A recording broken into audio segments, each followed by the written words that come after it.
Hello, Bacho. Let's read the given question. The question says a rod hinged at one end is released from the horizontal position as shown in the figure.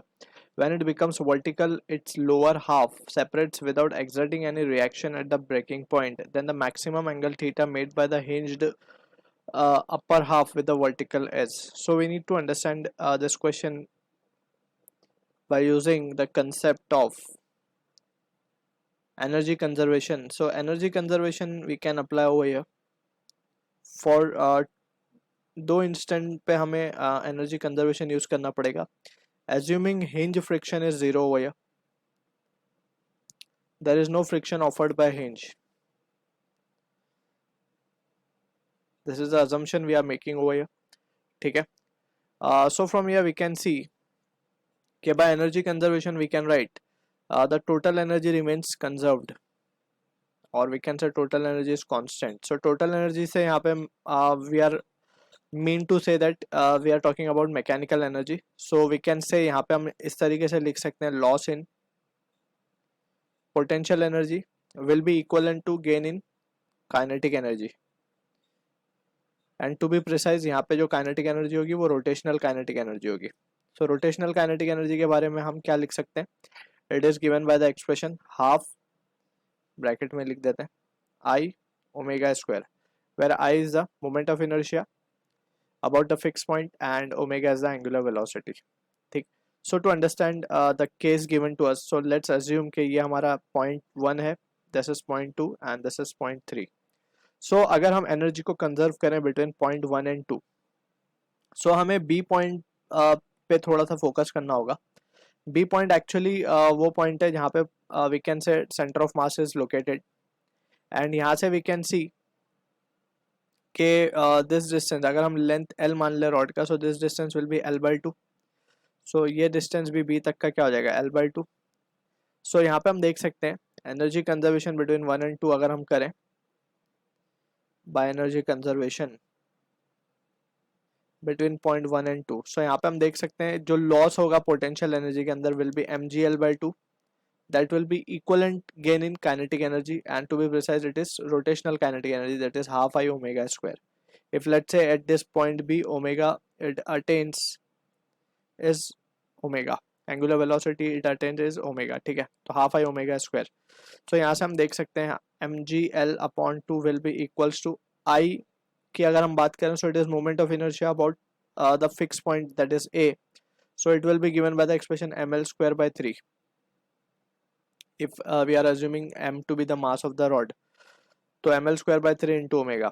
अब यहाँ पे we need to understand अगर हम बात करें rod की, so rod को अगर हम center of mass से कोई axis of rotation pass होती है तो its expression for moment of inertia is given by this, and अगर जो axis of rotation is passing through the end point end, so जो moment of inertia दिया जाएगा it is given by the expression ml square by 3.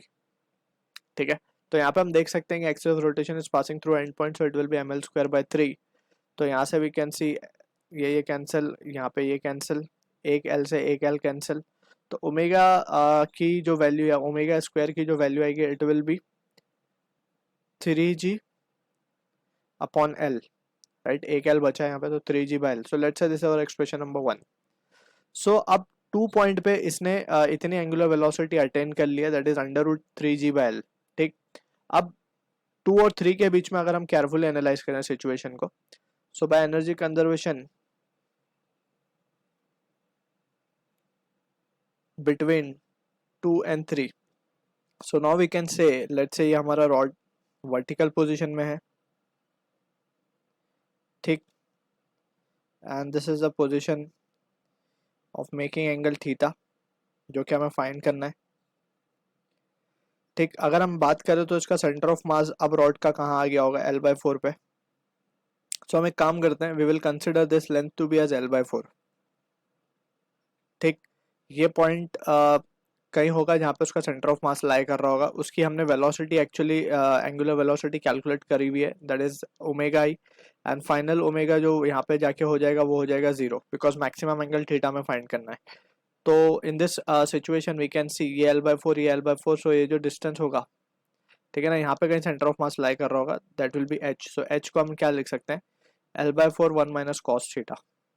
ठीक है ना, पूरे L by 4 में से if we subtract this distance, so we will be getting the value of h, that is this. So अब हम देख सकते हैं कि what we can write is, by again energy conservation से हम लिख सकते हैं mg h, that is gain in potential energy will be loss in kinetic energy. So gain in potential energy will be mg h, h हमें मिला L/4 1 minus of cos theta, and that will be equals to gain in basically loss in potential kinetic energy, and loss will be half I omega I का square, finally तो zero ही हो रहा है, ठीक है. So from this we can say, so यहाँ पे if we substitute the values of it, so पहले हम लिख देते हैं mg L/4 1 minus cos theta, and that will be equals to half into I की अगर हम बात करें, so length अब कितनी हो गई है, length is L/2 basically, so m L/2 का स्क्वायर डिवाइड बाय 3, अगेन 3 आएगा. सो लेंथ अब L/2 है, that is what the thing we need to keep in mind. अब यहाँ पे ये L/4 ये सेंटर ऑफ मास का डिस्टेंस है, so we have to be careful कि हमें L/4 नहीं L/2 लेना है, जो कि एक्चुअल लेंथ है AB रॉड का, ठीक है. तो this will be the case, and omega ये तो हमें मिला था 3g/L. So on solving we can say, ये स्मॉल m ले लेते हैं हम, वी कैन से 3 कैंसिल हो गया है यहाँ से, और ये L/4 L, और ये L कैंसिल हो जाएगा यहाँ से ये कैंसिल हो जाएगा, mm भी कैंसिल, और g भी यहाँ से कैंसिल. तो हमारे पास बच रहा है result 1 minus cos theta equals to 1/2. 1 minus cos theta is equals to 1/2, and finally we can say this implies that कि cos theta की वैल्यू आ रही है 1/2, theta comes out to be 60 degree. So this is the answer to the question. I hope you understood the solution. All the best.